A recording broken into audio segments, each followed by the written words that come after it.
I failed, but the consolation is that I am now a representative of the rich second generation. The only sad thing is that I was sent to serve in a distant detachment of 10,000 people as a simple instructor. The worst part is that this story is coming to an end. According to the original plot, a fake young master is about to take over the family business. My girlfriend Liu Ruyan just found out that the Jai clan had disowned me and kicked me out. At that very moment, she chose to run away with that very fake heir. In other words, she passionately desired to take the place of the mistress of the Jai house. However, I was no longer at all interested in who this Mr. Jai was. I was simply thrown out into the street without a penny in my pocket, left to fend for myself. Now I have to compete for scraps with stray dogs every day. What a pathetic and tragic scenario I have. I no longer have the slightest desire to live any longer. I looked up and gazed blankly at the endless blue sky. In complete peace of mind, I mentally decided to follow the former owner of this body. While I was wondering which way to end my life, getting hit by a car or jumping off a roof looked more aesthetically pleasing. A group of random passersby roughly dragged me into a van. The bandit pulled a cold blade from his pocket and put it right to my throat. Grinning, he growled, "Sit still, this is a robbery. Immediately call your relatives and demand a ransom of 5 million in gold. If you utter a word, I'll stab you in the heart." Apparently, fate had other plans for me. Instead of panicking, I just smiled serenely and nodded in response. Suddenly, I opened my mouth and screamed at the top of my lungs. "Help!" A piercing cry hit my eardrums painfully. The other accomplices in the car immediately began to fuss. One of them instantly covered my mouth with his hand, completely muffling my scream. Threatening violence, he hissed angrily, "Are you completely tired of living? I'll kill you on the spot." I just shook my head. They looked at me with a look of utter bewilderment. I would gladly say to them, "Really? No way, show me again." Who would have thought that the robbers would actually decide to fulfill my wishes? The leader pulled out my phone, unlocked the screen with a completely detached expression on his face, did a couple of manipulations, and after waiting for the connection, put the handset to his ear. The connection was finally established, and the bandit, before he could even begin his prepared speech, heard a furious scream on the other end of the line. "Jai Boda, stop haunting me like a ghost in tights. I told you in Russian. I will never acknowledge you as my brother." The voice on the other end continued to rage, but the criminal, stunned by such agility, quickly pulled himself together and moved on to harsh blackmail. "Your precious brother is now in our clutches. If you don't send 5 million, I'll rip up his one-way ticket," he yelled at the top of his lungs, but all he got in response was a skeptical chuckle. "Jai Boda, is this another one of your stupid ideas? Are you planning on staging a kidnapping to extort money from the family? Stop this cheap comedy. Too pretentious, you're nothing but a despicable pawn meant to frame Bozio. What are you trying to achieve this time? Tear up the ticket. Go ahead, tear it up, we wouldn't give a dime for you." The fake heir on the other end was strutting his stuff, and the caring younger brother quickly chimed in. "Sister, brother's probably just hungry for everyone's attention, that's why he staged this farce. Maybe we should go check it out, he'll overreact and it's dangerous to push things to the limit," Jai Mei remarked quietly and modestly. "You're too kind, little sister," the others retorted. "People like him are greedy for money and terribly cowardly, only thinking about how to fleece our family." "Could I have really been kidnapped? This is just another one of his performances," they agreed, before the call abruptly ended and our van was stuck in a dead-end traffic jam. After grabbing a bite to eat, one of the bandits asked his accomplice, puzzled, "Wait, you said Jai Boda is the legitimate heir to a wealthy family. So where's the normal reaction from my family then? That fake guy's much more convincing to me." They both looked me over doubtfully, and I just chuckled to myself. "Whatever you say, I'm approaching my new role as a hostage professionally." "What are you staring at? Call me quickly. There's only half an hour left until sunset. If they don't tear up the ticket, are you going to have to pay for my dinner tonight? Spare me this Wang Rengxian guy's already, although it's a shame my true origins will remain a secret. However, I have no desire whatsoever to return to my previous life in that world," flashed through my head. Cold river water flooding your lungs and a heart shattered into pieces. Did anyone ever appreciate that? My eyes widened and I realized I had found myself in a real hell, and I feverishly began to replay the plot of the book I had read in my mind. Imagine a boy whose blood and fate were mercilessly trampled upon. A child who was taken away by his nanny immediately after birth, condemning him to 18 years of wandering through orphanages. And so he finally finds his biological parents, but alas, as often happens in life, strangers are unable to instantly feel a sense of kinship, and the long-awaited joy of meeting quickly drowns in the abyss of mutual reproaches and guilt. To protect their adopted son from suffering, the parents take a cruel step. They send their biological son away, as it's easier for rich people to have biological offspring elsewhere than to destroy their established world. However, our protagonist, who disappeared many years ago, finds himself in a far worse situation. His situation turned out to be immeasurably more deplorable than that of that false rich kid who grew up in luxury. Imagine a swan that was locked in a flock of crows for a long time, its feathers smeared with dirt so that the ingrained blackness could no longer be washed away. And vice versa, when a stranger from the crow's nest enters the society of noble swans, he is gradually surrounded with care, and the former, downtrodden and uncouth true heir is finally driven out into the street under the jeers of the crowd, while the fake continues to be extolled. The graceful and elegant crowd-pleaser Choo Choo basked in the glory, while the real Jai Boda, who had been trying unsuccessfully to attract even a modicum of attention, was unanimously trampled upon by his own family. Finding himself on the dirty street, he eventually died ingloriously at the hands of desperate robbers who had never received a ransom. I cast a strange glance at my kidnappers, an awkward silence fell in the van, and the two bandits huddled together in fear. According to the original canon, this brother should have acted differently. Realizing that there was no ransom in sight, he was going to rob a jewelry store, but the younger one got alarmed. "Listen, we were planning a quiet kidnapping, but now a robbery in broad daylight. I'm not good at this." The elder one just spat in anger. "Aren't you our partner or something? Our goal is the money. What difference does it make whether there's a man among the hostages or gold in the cash register? Grab the loot and get out.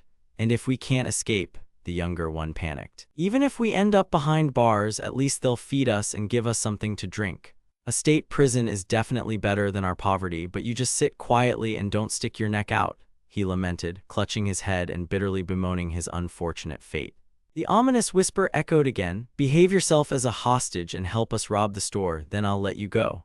I asked if I could make one modest wish beforehand, but the bandit simply waved me off, declaring that I didn't need to delve into the rest of the plot, since my fate hadn't been mentioned in the book anyway. I mentally howled. I tried so hard for this world, turning my soul inside out. Maybe we should finish the robbery already and hand me the knife so I can finally go home. The robbers merely exchanged silent glances, but the attack on the shopping center itself went like clockwork. The accomplices quickly split up. One started smashing the display cases with a heavy hammer, while the other thrust the very same blade into my hand, declaring that it was now my weapon and I was free to go. I even urged him on. "Brother, come on, put that blade to my neck, don't drag it out, every second counts here." He just got furious and cursed. "We're actually here robbing and murdering people, and you're still clowning around. How long are you going to mess with my head? There's a crowd of people around, and there are plenty of ways to rob a store." Someone onlooker shouted that the glass in the storefront couldn't be broken so easily, while the bandit wiped away tears of despair. Another group of viewers enthusiastically broadcasted the scene.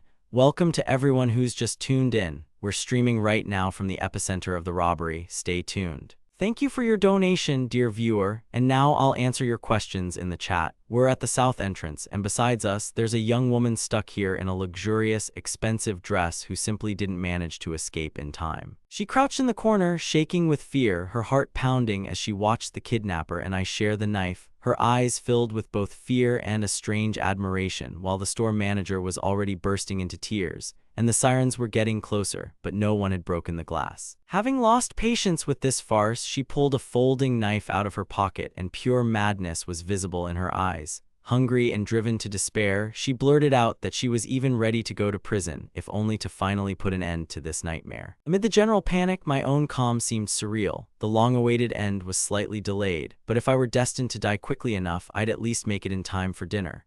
The main thing was not to repeat the fate of this body's previous owner, although if I caught up with him on his way to the afterlife, perhaps we could continue that journey together. The bandit swung his blade, and to the cheers of the crowd, I rushed forward, shielding the girl with my body as if I was about to take the fatal blow for her. The fabric of my clothes cracked, and a blade suddenly plunged into my stomach, and scalding warm, thick blood spread through my body. The sensation was exactly like the moment I was hit by a car for the first time. A familiar peace, a sense of finally being able to take a break from all this farce. Reality around me began to crumble into 1,000 multicolored fragments, and I closed my eyes with a blissful smile. I couldn't help but breathe a sigh of relief. I was finally dead, and my body had completely relaxed. Through the veil of oblivion, I heard the desperate cry of a girl, and at the last moment, it seemed to me that I saw the very woman whose image had haunted me all the way. My eyes widened in horror and I thought, what the hell are you doing? Call an ambulance immediately.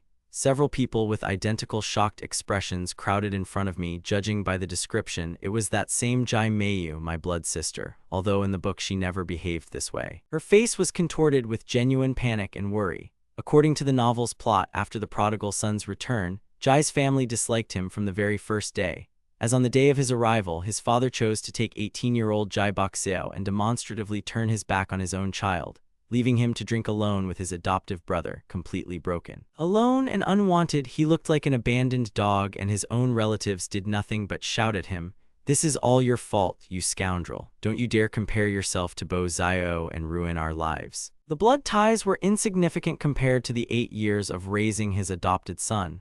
Yuanju stood before them in a cheap, threadbare t-shirt and a simple shoulder bag, feeling like an outsider in this luxurious mansion under the icy gazes of those around him. A man from the lower classes, without connections or influence in high society, inevitably became the object of universal envy and contempt, and the family was infuriated by the very fact that his sudden appearance upset the usual balance of their well-fed life. From that day on, the unfortunate boy was forced to lead a miserable existence, desperately trying to earn even a drop of approval and love from the people who gave birth to him. A miserable, shameful, and unbearable journey, and now, when the truth was finally revealed, he was finally banished from the house, condemned to death, and now I had to resign myself to this unenviable fate. The smell of hospital chlorine was foul, making my nose ache. I opened my eyes with difficulty and glanced sideways to see Jai Mayu sitting next to me, clearly not intending to leave me alone. My attempt to commit suicide by overdosing on medication eventually landed me in the clutches of robbers, where I was stabbed,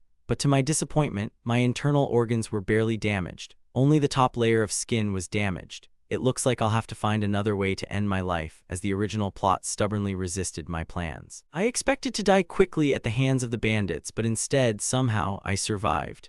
Had I not been cooperative enough, or was my desire to die less obvious? The room fell silent, broken only by the disgruntled muttering of the man sitting next to me. He coldly said to me, "Jai Boda, if you hadn't always tried to attract attention to yourself at Boxeo's expense, we wouldn't have had to rescue you from the other side."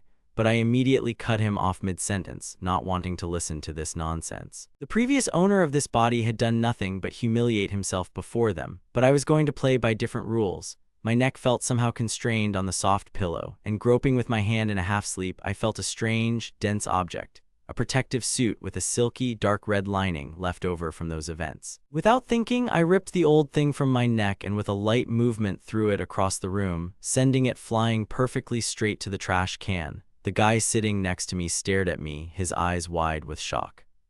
His voice trembled with anger and resentment. "Jai Boda, you just threw away that protective suit.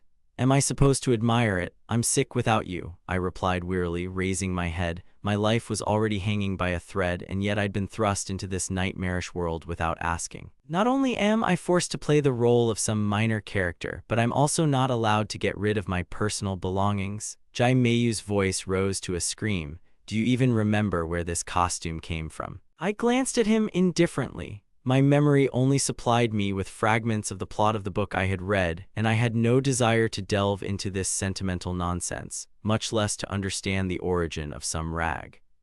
An unhealthy flush of rage appeared on Jai Mayu's face. He stared at me, desperately trying to find even a drop of falsehood or remorse in my eyes, but I answered extremely coldly and honestly, "I really don't remember any of this." He kicked the hospital bedside table and muttered through his teeth, "You've really gotten good at acting, Jai Boda," sincerely believing that even the robbery was just my clever plan to attract everyone's attention. In his opinion, I did it only to spite the family. Fortunately, it was Boxeo who remained in the mansion 18 years ago, not me. That guy, embittered from birth with an ugly soul, sincerely believed every word he said. His hysterics, however, worried me the least since I had firmly decided to leave this world. The ward was on the 18th floor, an excellent symbolic number, and the wide windows swung open without any problem.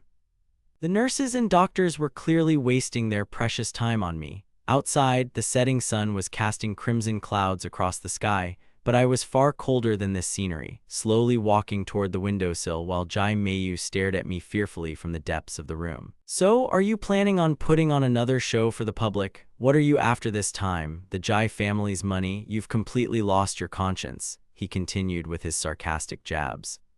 Ignoring his empty threats, I took a deep breath of the cool air, relaxed my shoulders, and swinging my leg over the frame, stepped into the void, instantly feeling the long-awaited release and rushing downwards. Fingers suddenly grabbed my wrist with a death grip, my eyes widened to see a terrified Jai Mayu, who, bursting into tears and choking with cries for help, frantically pulled me back. "Let me go, Jai Mei!" I tried to break free, but his fingers tightened on my hand even more. He screamed hysterically that he wouldn't let go again, begging me to stop and promising that they would change if only I wouldn't do anything stupid. The doctors and nurses who had arrived in time to hear the noise helped drag me away from the window. I collapsed onto the cold hospital floor and Jai Mayu clutched me in a death grip, shaking all over and sobbing loudly. "Are you completely crazy? This is the 18th floor. If I hadn't grabbed your hand, you would have been pulverized."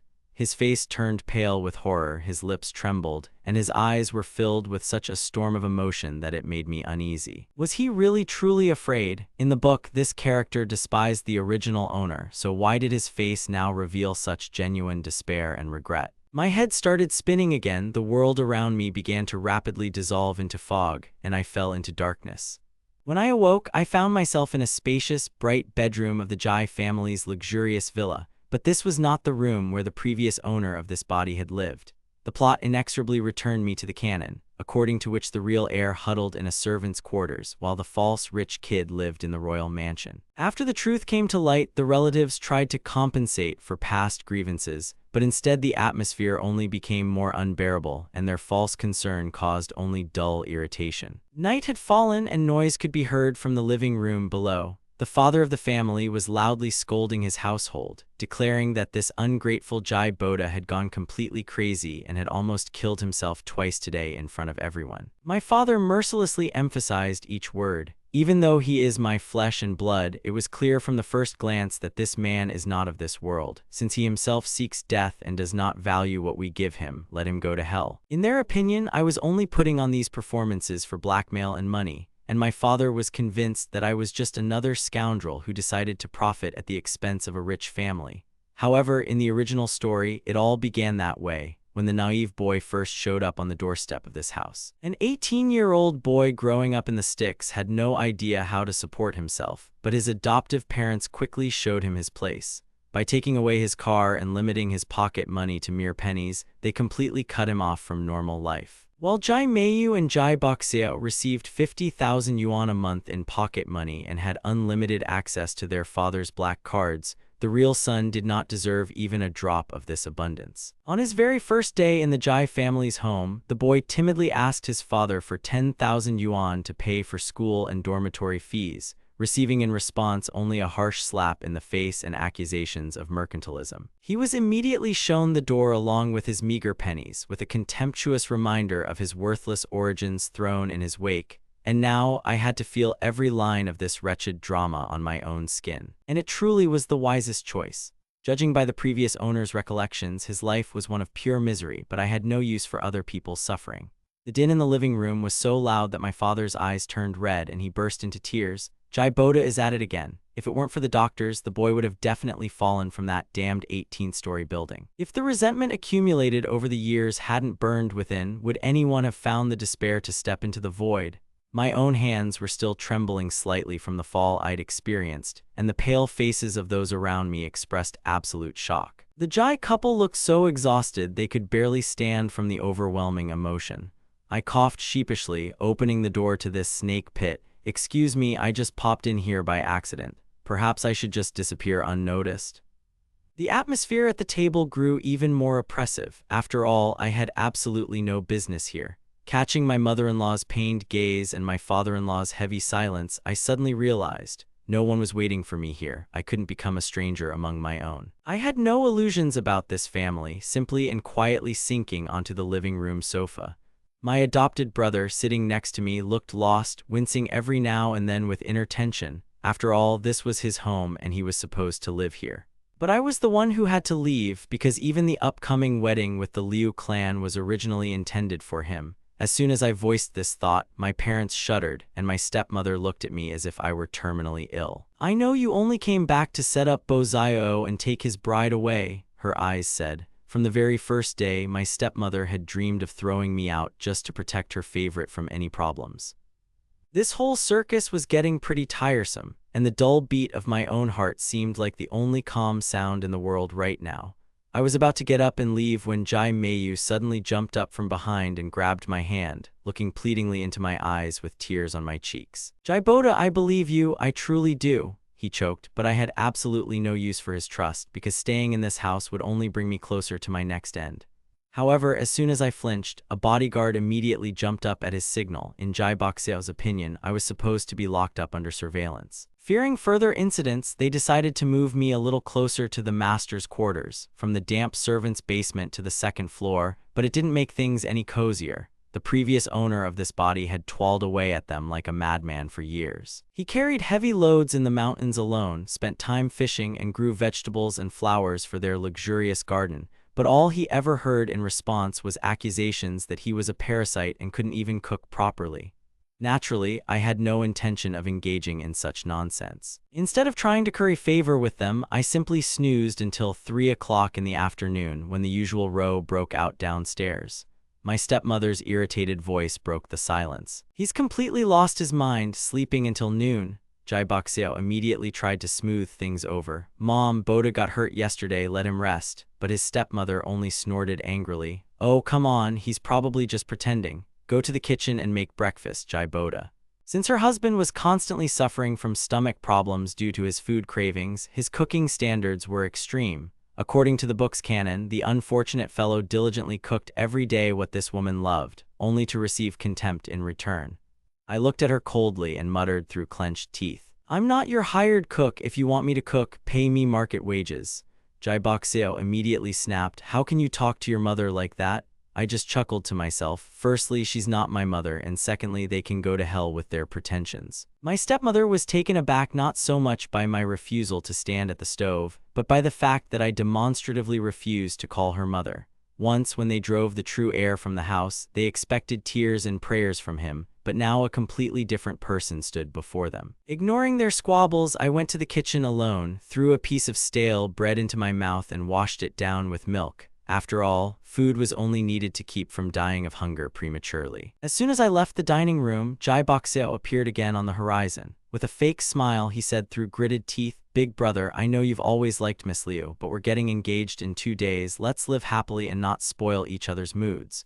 While he glared at me with a predator's gaze, waiting for the right moment to trip me up. His plan was for me to go berserk, start a scene, or try to steal my fiancée so they could make me the laughing stock of the room again. The perfect plan to drive me over the edge. But instead of anger, a genuine joy flashed in my eyes. The engagement banquet at Jai's house, where the whole family watched my every move under the gaze of dozens of cameras. Could there have been a better moment and a more public place to finally say goodbye to this life? I chuckled to myself. While the guests were busy with the ceremony and Jai Boxiao was accepting congratulations, I would have a great chance to quietly slip away to the roof. After all, what difference did this girl named Liu make to me?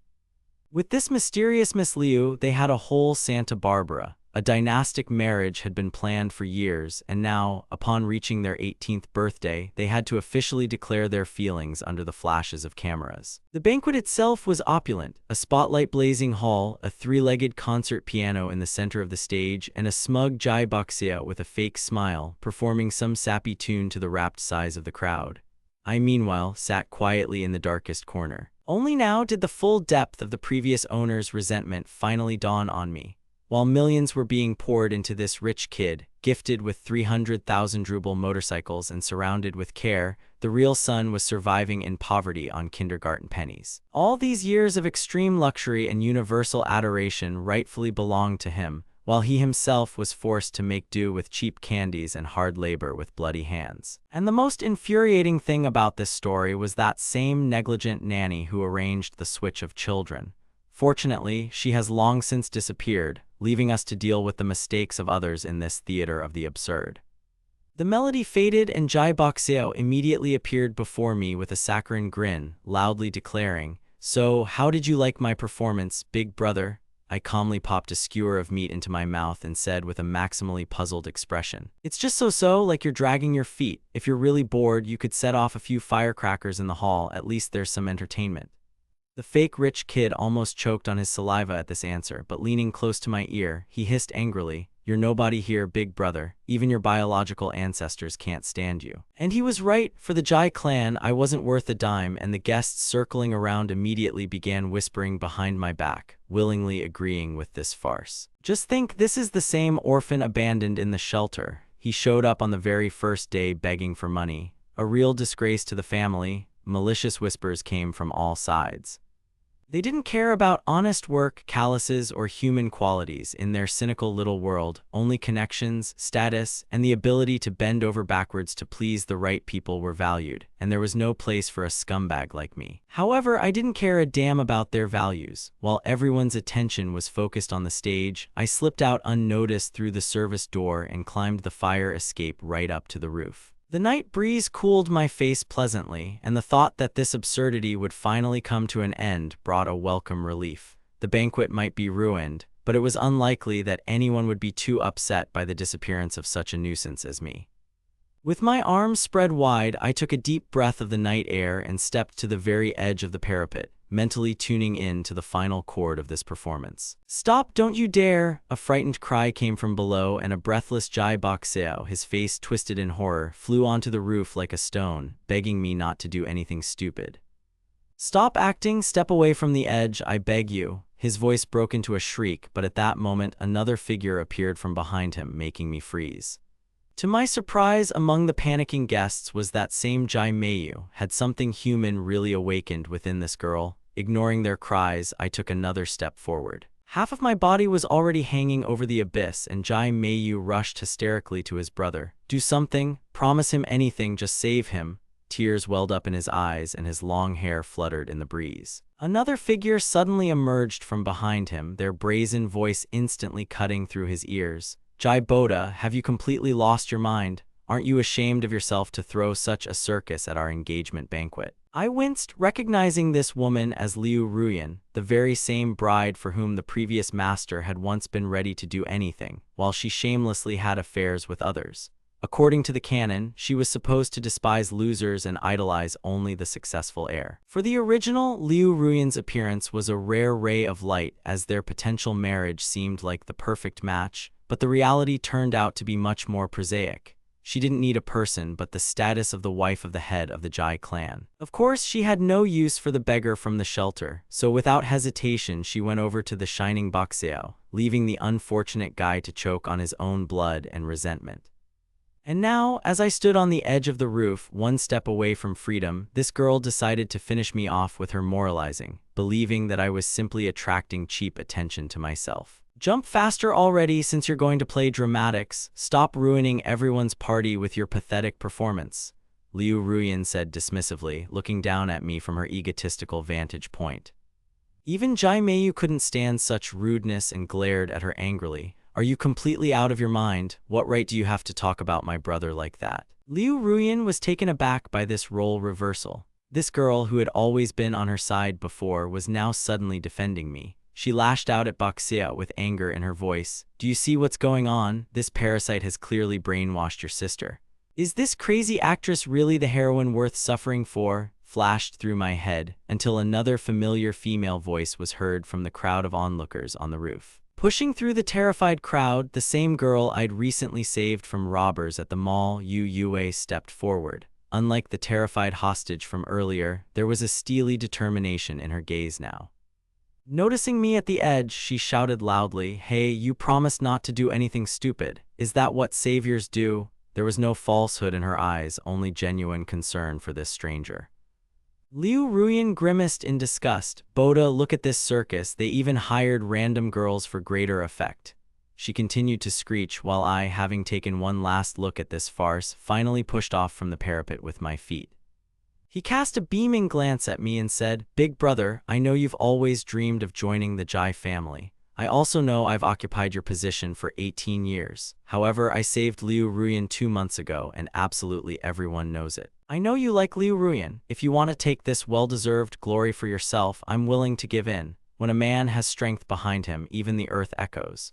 At these words, Liu Ruyan's eyes take on an even deeper reddish hue. Even Jai Meiyu freezes in silence, and the fish in his accent seems indifferent. I pulled my phone out of my small purse and played the video for all to see. The screen showed a blood-soaked car with Liu Ruyan pinned unconscious inside. Someone had barely managed to pull her out of the driver's seat, after which an emergency call sounded. The streetlights outside the city were cast a yellowish tint, but the mobile phone screen shone with a blinding light.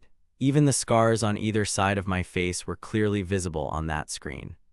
In the original novel, this moment was given just one line. Liu Ruyan accidentally tripped on a bandage in the city, hit her head on the steering wheel, and lost consciousness. Finding herself in the mud, she felt someone pulling her out and woke up in a hospital bed. The same Jai Bo she liked was by her side, and the guy successfully assumed the role of Zhang. Now she loves her savior even more deeply, and the engagement date has been moved up a few months. Yu Yaowei still continues to fight for me. Even though I'm not a full-fledged member of the Jai family, I happen to hear one thing. Jai Boda, the blood heir of the Jai family, suffered on the streets for 18 years. A year ago, he barely managed to return home, but instead of genuine joy, he was met only with cold and distant looks from his loved ones. He was only 19, it's hard to imagine how desperate he was. Was he really supposed to accept death on the day of his triumph? Without a second's hesitation, he rushed forward, shielding me from the blows. He insisted that this fear of difficulties was a disgrace to the audience, while the video on Yu Yaowei's phone continued to loop. Exhausted by chronic malnutrition, I struggled to pull Liu Ruyan from the trapped car, preventing an explosion due to a fuel leak and getting her to safety. At that moment, Yu Yaowei stared at Jai Boxeo with an impassive expression, as Yu Qi later reported. If I hadn't been there by pure chance, I'm afraid someone would have easily taken credit for saving Jai Boxeo's life. Jai Boxeo's expression was so terrifying that my teeth clenched in fear and an endless hatred lurked deep within me. I cast a grateful glance at Yu Yaowei. I may not be the true owner of this body, but I express my gratitude to her on its behalf.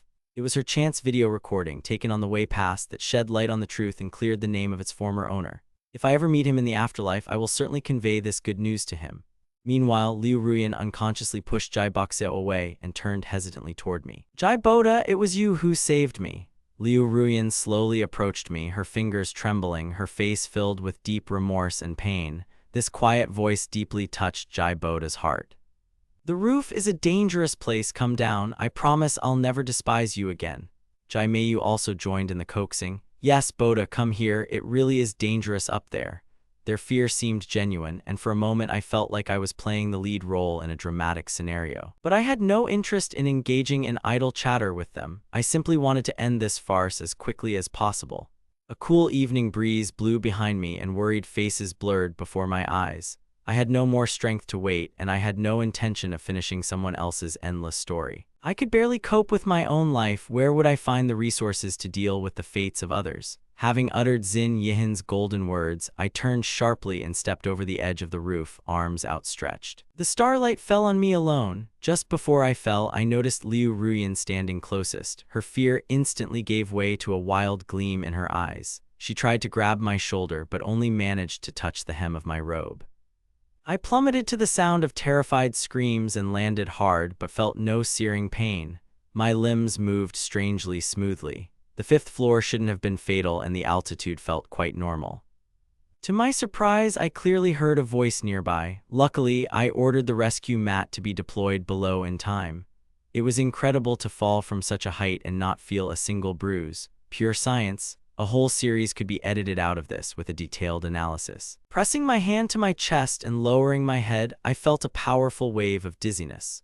The world around me began to rapidly change, plunging me into a strange dream where everything began anew, and I was once again alone in a remote corner of an unfamiliar city. The bustle of nightlife swirled around me, but a thick fog constantly enveloped me. It seemed as if those around me were saying, "I can't see myself." I continued to live as if I hadn't crossed any line, spending hours in silence and encountering faces old and new every day. A car horn blared sharply through the crowd of lonely people. I could have dodged it in time, but the pent-up fatigue prompted me to stop. A deafening screech of brakes cut through the air, and opening my eyes, I found myself back in the hospital bed. After barely a month in this world, I found myself in a hospital bed for the second time. This time, the room was crowded with people whose fuss and excessive excitement began to irritate me. Liu Ruyan's eyes turned red and he gripped my hand tightly, as if afraid I'd disappear again. Zhang Yi tried to calm me down. Jai Boda is sorry for being so rude to you earlier. Please don't hold a grudge. I know you've always liked me and I vow to marry you as soon as you recover. I wearily extended my hand. I like you. Since when did I like this man? His true love had always been the former owner of this body. If Liu Ruyan had turned into a pile of ashes now, perhaps he could have caught up with the true owner at Nehe Bridge. I, however, was just a random, lonely soul, devoid of any feelings for this woman. Moreover, Liu Ruyan had no intention of giving up. From the very first day of the true heir's return to the Jai family, she had acted with calculation. While base seduction relies on direct innuendo, subtle emotional pressure allows for faster achievement. Liu Ruyan's methods were far more sophisticated. She unerringly picked up on the original owner's slightest mood swings, gradually penetrating his heart through late-night conversations and subtle hints, to which he invariably responded with a gentle smile. She always found the right answer to her previous owner's questions, obediently following his rules. Love in such stories is fragile, and the fates of entire families sometimes hang in the balance, but in the company of the original owner. He merely observed how the Jai family treated their true son, and he understood perfectly well whom they valued more, their own son or the fosterling who had lived with them for over 10 years. The result was predictable. The Jai family couldn't care less about their true heir. Upon learning of this, Liu Ruyan immediately cut off all contact with him. As soon as he turned to Jai Bo, it became clear that these two were far from happy. They often appeared together at the Jai family's luxurious villa, gleefully watching as the previous owners were disposed of like useless wolves. Compared to them, Liu Ruyan seemed like a mere nobody. My expression must have been too revealing because Liu Ruyan pouted, as if starting a new Cold War. My heart clenched in pain. I laughed out loud. Brother Jai, how can you not like me? If you don't like me, why did you save me and jump after me? It's all because I'm getting ready for my engagement, and that's why you did such a crazy thing. The adoptive parents sobbed from the other side of the room. Never mind, Boda, grow up a little, we'll change the will, and you can marry Liu Ruyan. Why did you even jump? Do you realize your mother is crying because of you right now? All these years we've been paying little attention to you. I silently watched this circus performance. To me, this false love looked like a moldy loaf of bread covered in a yellow coating, making me sick to my stomach. Not intending to waste my energy on pointless arguments, I closed my eyes and with a cold expression on my face ordered the uninvited guests to leave, citing ill health. I heard Ms. Jai's sobs following me. I had no desire to console these people, and the only parting words I heard were those spoken in anger. Are you even a man, Jai Boda? Soon the room emptied, and I was left in the silence of the VIP room. The windows here were tightly sealed, blocking out outside noise. The day was drawing to a close, and only the dim rays of the streetlights shone through the glass. I lay on the bed, clearly aware of a desperate, vital ache in my chest. I longed to occupy myself with something interesting. Even a simple morning shower required a colossal effort of will. Every time I tried to move my legs, the internal tension grew so intense that it became difficult to breathe. How could I escape this circle of people and continue my interrupted plan to end my life? At that moment, the door to the room swung open, and a thin figure, radiating an icy chill, appeared on the threshold. Someone was advancing resolutely toward me with a knife. The attacker's face was deathly pale. "What are you doing?" he snapped angrily. Before I could fully process what was happening, I felt a sharp blade strike my neck, but instead of fear, I felt a strange relief. What a wonderful ending! Could it be that tonight my dream would finally come true, that I would be able to shed this imposed role and pass on this hellish ordeal to the next lucky person? I rolled my eyes in anticipation. Instinctively, I reached for my neck, but the usual pain didn't follow. The attacker abruptly pulled the knife back. His expression betrayed jealousy and extreme irritation. What was he trying to achieve? I wasn't angry at all. I genuinely wanted him to finish the job. Tell me the truth, where did you put Bo Xiao? After your scandal at the wedding, he suddenly disappeared, leaving behind a broken phone. Did you steal it? Aside from the usual contempt in his gaze. I truly didn't expect this turn of events. Jai Boda, what the hell did you feed these people if they so sincerely believe it's all my fault? After recovering from the operation, I thought, What a senseless waste it is to accuse a man of my stature of kidnapping. Yesterday, I checked the balance of the previous owner's account. It only had 20 yuan, 19 of which had been debited that morning for some subscription. The remaining ruble wouldn't even buy a miniature pork bun. What kind of kidnapping could they possibly be talking about? This tangled story threatened to weigh heavily on my head. Looking at the man standing before me, I asked the most logical question: "Who are you?" The light in the room brightly illuminated his face. I distinctly noticed his pupils tremble. The finance department within me automatically responded, "Jai Boda, what are you doing? How can you not recognize me?" Of course, I had no idea who he was, as all I had in my head were the dry lines of a book. The text contained countless names, and remembering them all was simply impossible. I only encountered Liu Ruyan because she was engaged to Jai Boxeo. The Jai family members kept reminding me of this, but I saw a completely different person before my eyes. I had to make up an excuse on the fly. I'd hit my head hard after falling from the ceiling at the engagement party and now suffered from amnesia. The routine explanation should have made the intruder retreat, but his eyes instantly turned red with tears. He trembled, refusing to believe what he'd heard. You've forgotten me?" I merely nodded wearily. After all, minor characters tend to fade from memory. "Even me? Didn't we grow up together in the same orphanage?" He bit his lip, shaking his head desperately. His reddened eyes radiated such pain that it made me uneasy. Standing before me was Bai Ningbin, Jai Boxeo's bosom friend, with whom he had grown up together in the orphanage until the age of 18. After the true master returned to the Jai family, Bai Ningbin was sincerely happy for him. I went looking for him and completely unexpectedly encountered Bingbing.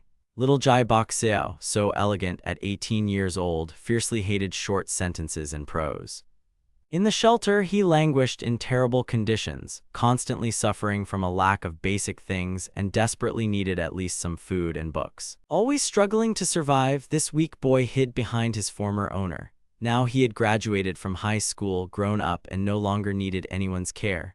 As for the body's true owner, who had spent over a decade in poverty, he too had graduated, no longer the helpless girl. Naturally, a person unable to satisfy ever-growing material demands quickly becomes undesirable. Both rich and poor alike strive for the high life, and this guy could easily fulfill any prince on a white horse fantasy, unlike his previous owner. He was constantly compared to dirt underfoot, called hot-tempered and obsessed with victory. I was lucky enough to defeat him. By declaring that I don't remember anyone who doesn't matter, I thereby showed him to be the most insignificant creature in my life. Bai Ningbin left the hospital completely broken. I barely thought about Jai Boxeo's abduction. Soon after the visitors left, I quietly slipped out of the room, enjoying the long-awaited breath of fresh air. Reaching the river alone proved difficult due to the constant changes in altitude. The rushing river roared around me. I'd spent a whole month in this hospital, and it was time to move on, even if the moment for departure had been a little belated. The bridge was probably no longer visible to its original owner, but I still looked at the water with a slight smile. I was about to roll over and dive into the river when the next second someone pushed me hard in the back. Losing consciousness, I collapsed to the ground, only to realize that my fate had turned out to be heavier than monolithic concrete. Coming to my senses again, I heard the sound of the surf. A fresh sea breeze washed over me with a thick, damp mist, and I slowly opened my eyes, finding myself lying on a piece of plaster right in the middle of the beach. Surprisingly, I felt happy. This time, Jai Boxeo stood before me. His expression seemed strange and was not at all in keeping with the image of a noble lord. Dawn was breaking in the sky, dispelling the pre-dawn darkness with white clouds. It seemed Jai Boxeo genuinely hated me. Anger simmered in the depths of his eyes, and his jaw was clenched so tightly as if all those 18 years of hatred had burst forth. "Why are you coming back again and trying to take my place? The entire Jai family is on my side now." I simply staged the kidnapping and left evidence pointing to it, but no one believed it except Bai Ningbin, which only made Boxeo even more angry. The protagonist's true nature in the past was revealed with incredible speed immediately after my plunge into the river.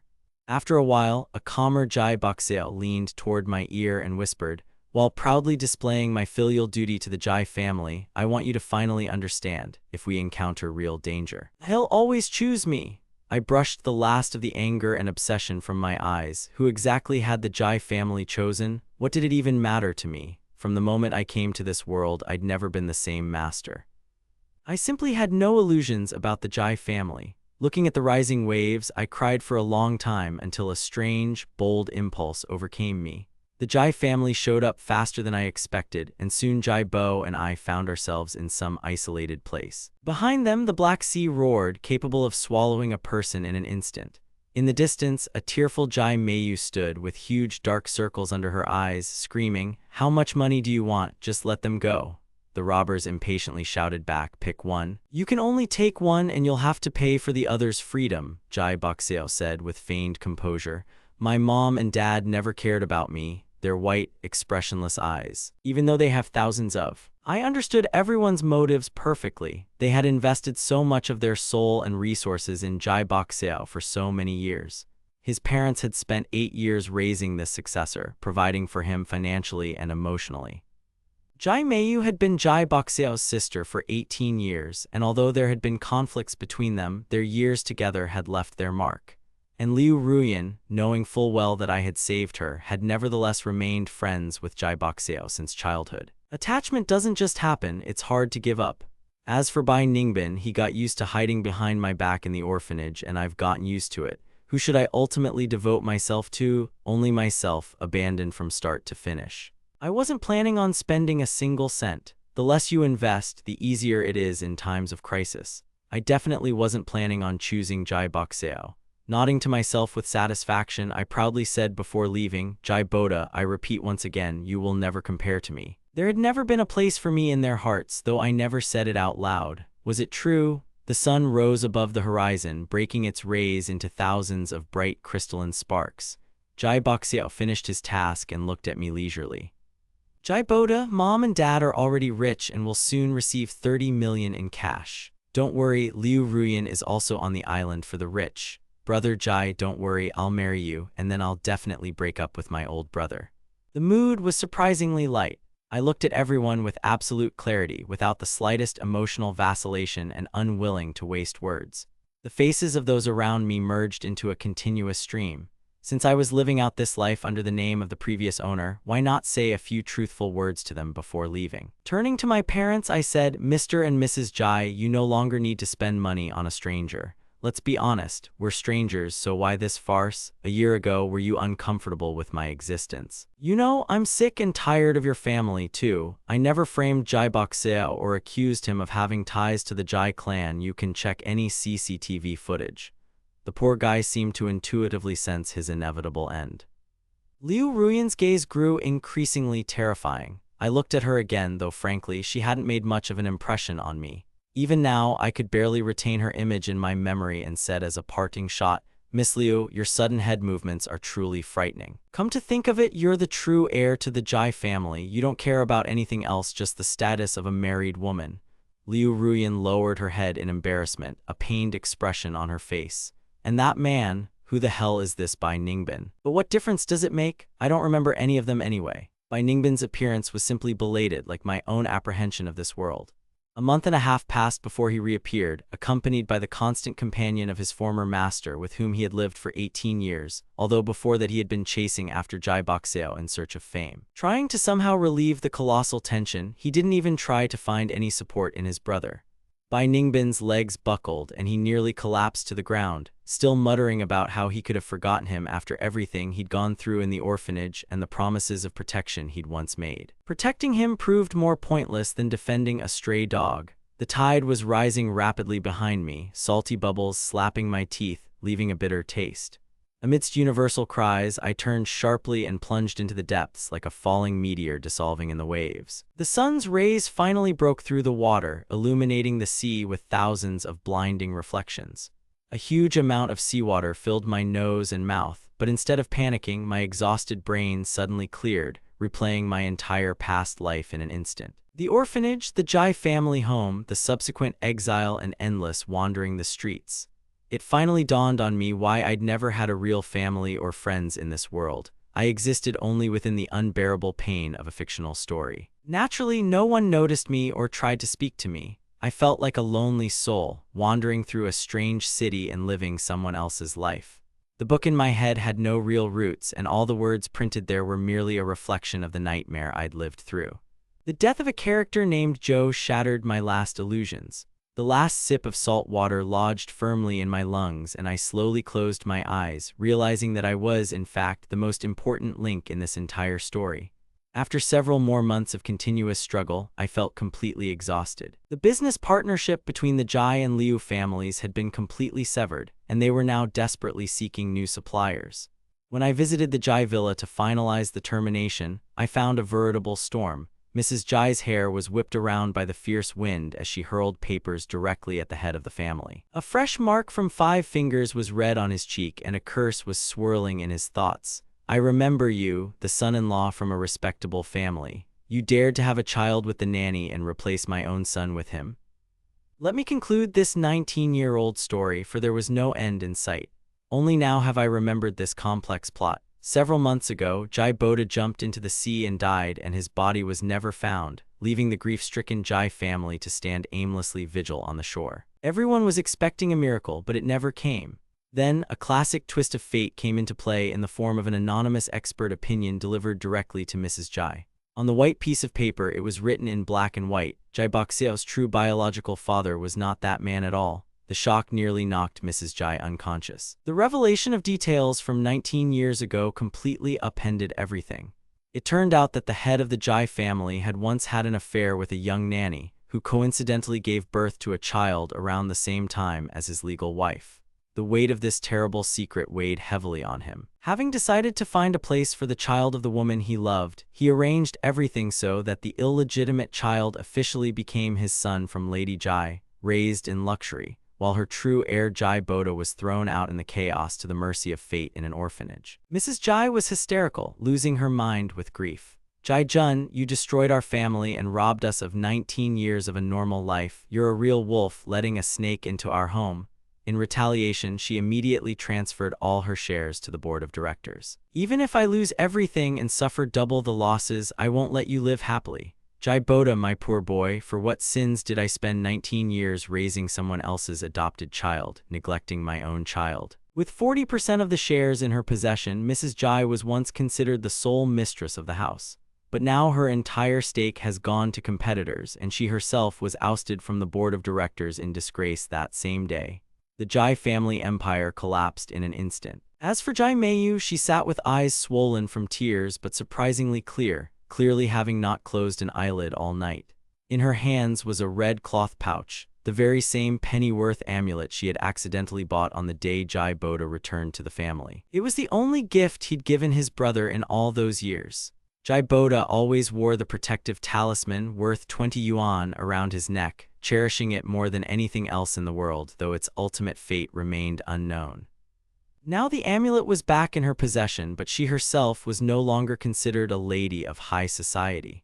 Looking around the empty villa and its new owners, it became clear that not a trace remained of the once powerful clan. Where would she go now? No one cared anymore, wanted to hear about Jai Boxeo. They said he'd tried to ally himself with the Liu family, but they were dependent on Jai and would hardly have agreed to marry their daughter off to a false heir.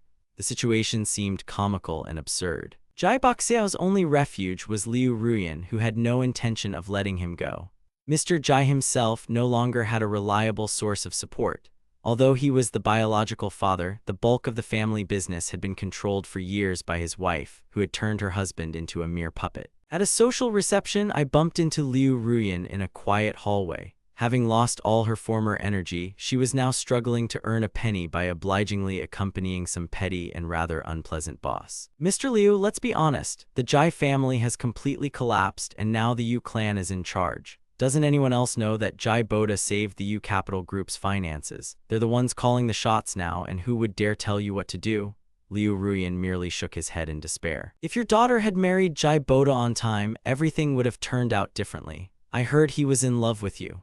Panicked, Liu Ruyan ran out of the room into the dark autumn street, where an enraged and completely distraught Jai Boxeo was already waiting for him. "It's all your fault, you worthless fosterling who can't even stand up in public. If it weren't for you, I would have married Jai Boda long ago." Jai Boxeo hysterically slapped her, seething with rage at the fact that his mother had already managed to decide his fate. Looking at me, he shouted, "Jai Boda, you can't get rid of me, remember that." Thinking back to my last meeting with Jai Boxeo, I barely recognized this madman as the rich and refined young man he had been just a few months ago. Not a trace of his former glamour remained. He had completely lost his mind. However, even his madness could not compare to what Bai Ningbin had experienced, now left with nothing. When Jai Boda first returned to the family, Ningbin had been genuinely overjoyed at his new parents' wealth. He hoped to borrow money from them to pay for college, but Jai Boda, the only one who tried to help him, perished at the bottom of the sea. Left without his brother's protection, the spoiled Bai Ningbin suddenly realized that without outside support, he was incapable of even studying. With no one left to protect him from life's storms, he abandoned his studies, broken by the harsh reality. Now he had to toil at the night market for pennies to make ends meet. That same rainy autumn, I came to Jai Boda's imaginary grave. There I spotted Bai Ningbin kneeling. Bursting into tears and beating his chest in front of a tombstone with a tattered photograph, he lamented, "Brother Jai, forgive me, I was wrong. Please come back, at least look at me. Only now have I realized that in difficult times there's no one to lend a shoulder and every resource must be fought to the death. Brother Jai, I beg you, don't forget me." Hadn't they known each other for 18 years? Why did Bai Ningbin betray Jai Bo so easily? And what had attracted me to this whole story in the first place? I scratched my head. The nightmare I just witnessed made me urgently need a qualified psychologist. The promised specialist sat across from me, calmly pouring tea into cups. Despite his young age, he was a renowned doctor, though at times he seemed to be floating somewhere far away. I nodded at the steaming cup and asked, "Mr. Ko, don't you like coffee?" He merely shook his head. "I had a hard time growing up, so I'm not used to excesses." "Well, Miss Yu, what questions do you have? Ask quickly, I have a lot of work to do."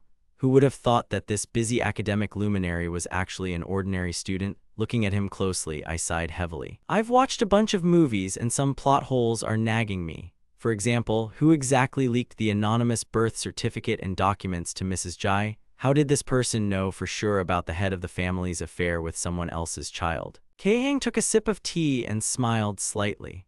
Logically, if it turns out an 18-year-old heir isn't his biological father, it's the father who's most worried. Most men desperately cling to the illusion of paternity, as viewers of such dramas know all too well. Faced with the news of a baby being switched, many mothers shout that they have no intention of changing anything and that they acted for the good of the family. But how can anyone tolerate such a thing? And even if it's impossible to accept, people are often forced to return to their familiar ways simply because of emotional attachment.